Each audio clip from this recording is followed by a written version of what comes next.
Selamat pagi, salam Pro Pak Tani luar biasa. Pagi ini saya berada di Provinsi Banten, Kota Serang apa Kabupaten Pak? Kota Serang bersama Pak Kadis Pertanian Provinsi Banten luar biasa, namanya Pak Agus Tauhid. Dan ini salah satu kebahagiaan kita Pak. Talas Beneng kan sudah kita rilis tuh kemarin tahun 2020 dan sekarang perkembangannya. Saya pengen gambaran kondisi keragaan bagaimana petani sebaran daerahnya tentang Talas Beneng Pak Kadis. Baik, terima kasih ini Pak Dirjen. Iya. Ya kalau berbicara Talas Beneng, proses perintisan memang luar biasa sekali. Penemuan Talas Beneng bukan hal yang kebetulan, tapi kita pencarian plasmanuftah lokal Banten yang eksotik. Pertama kami kenalkan ini Talas Beneng pada saat dulu Jambore penyuluhan di Cibodas di Jawa Barat tahun 2008. Talas yang begitu besar panjang yang kayak kita gini ya, itu yang namanya yang di bawah mana ini? Ini gini. Oke. Nah, ini yang namanya orang Sunda senang dengan yang namanya singkatan. Coba diukur pahanya Pak Kadis sama paha ini. Jadi Ini Talas Beneng kalau segede paha Pak orang Kadis gitu. Sunda yang namanya bahasa kan sama dengan kita bener, sehingga kita sebut beneng, bener dan koneng. Bener dan koneng itu artinya Ya besar dan koneng. Kuning. Ya kita. Jadi warnanya kuning ini Kuning. nanti kalau dibelah. Nah setelah kami langsung dengan BPTPH Banten ya mengadakan uji.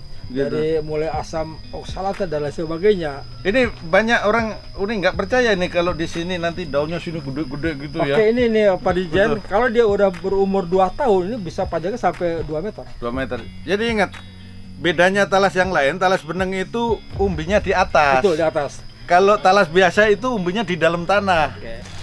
Untuk hilirnya lebih dari 5 produk yang dihasilkan untuk Talas Beneng.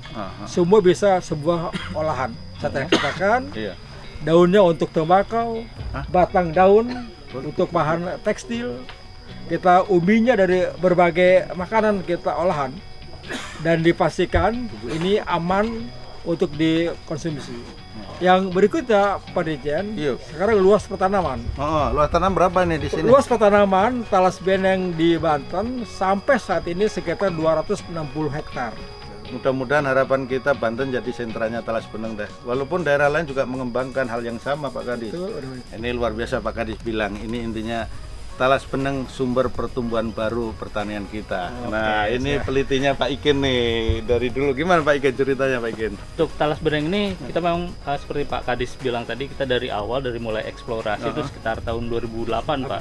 Jadi prosesnya cukup panjang juga sampai bisa dilepas. Dilepas tahun 2020. Ya, perjuangan panjang. Ini salah satu contoh untuk benihnya ya. Katanya Pak Kadis satu batang tanaman benihnya bisa ratusan bintil-bintil gini ya. Itu perspektif. Itu yang mata tunas banyak banget. Jadi seperti ini. Nah gimana ceritanya? Ini kalau yang disebut umbi sebenarnya ininya apa umbi yang bisa dimanfaatkan. Sedangkan yang itu adalah umbi batangnya yang bisa dimanfaatkan juga. Jadi ini yang dari umbi yang kecil-kecil ini bisa diolah macam-macam.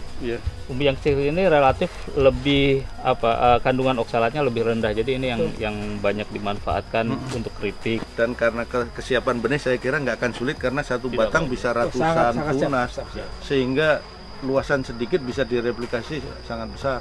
Ini kan merupakan potensi lokal bahkan nasional kan.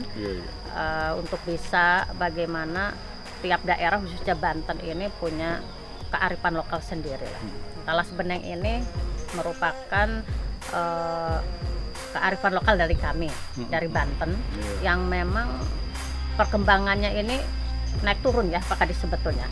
Makanya kalau tidak didukung oleh semua elemen, sepertinya khawatir nyaris tidak terdengar gitu Pak Dirjen. Nyaris tidak terdengar karena pasang surut. Awalnya juga mungkin kan pemerintah daerah juga tidak yakin lah, tidak percaya bahwa ini akan melesat, punya potensi melesat tajam gitu untuk bisa dilakukan ekspor sebagai diversifikasi pangan lokal bahkan pangan nasional. Dan saya lihat juga bahwa di sini jenis komoditas Talas Beneng ini kan tidak ada yang terbuang, semuanya bisa termanfaatkan. Terus negara yang lain Zero juga waste dong, zero waste, bagus iya ini. betul. Terus di samping itu juga tumbuh di mana-mana gitu. Talas Mudah. sebenarnya mudah untuk Ditanam di mana saja hidup. di mana saja hidup gitu. Nah, Butuh air akhirnya saya berpikir kenapa komoditas ini tidak kita jadikan secara penanaman massal.